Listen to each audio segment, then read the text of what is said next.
الحمد للہ رب العالمین والصلاة والسلام علی اشرف الانبیاء والمرسلین۔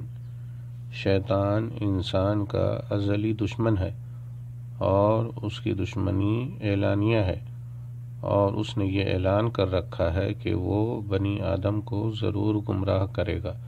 ارشاد باری تعالی ہے، قال ارأیتک هذا الذی کرمت علی لئن اخرتنی الی یوم القیامہ لأحتنکن ذریتہ الا قلیلا۔ شیطان نے کہا، اچھا دیکھ لے، اسے تو نے مجھ پر بزرگی تو دی ہے، لیکن اگر مجھے قیامت تک تو نے ڈھیل دی تو میں چند لوگوں کے سوا اس کی تمام تر اولاد کو اپنے بس میں کر لوں گا۔ سورہ الاسراء آیت نمبر 62۔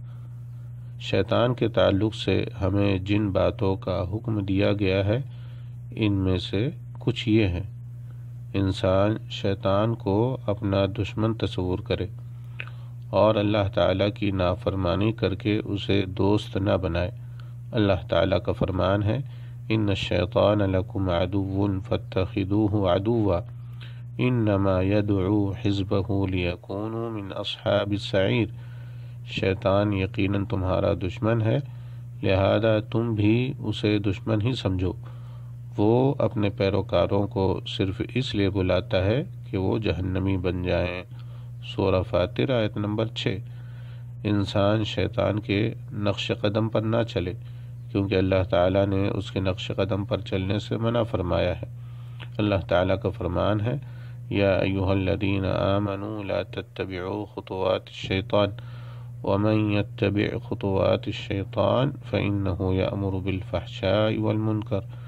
اے ایمان والو، تم شیطان کے نقش قدم پر نہ چلو، اور جو شیطان کے نقش قدم پر چلے گا تو وہ بے حیائی اور برے کاموں کا حکم دے گا۔ سورہ النور آیت نمبر 21۔ شیطان کے شر اور فتنے سے بچنے کے لیے مختلف تدابیر سے آگاہ کیا گیا ہے تاکہ انسان شیطان کا مقابلہ کر سکے۔ واللہ تعالی اعلم۔ والسلام علیکم ورحمۃ اللہ وبرکاتہ۔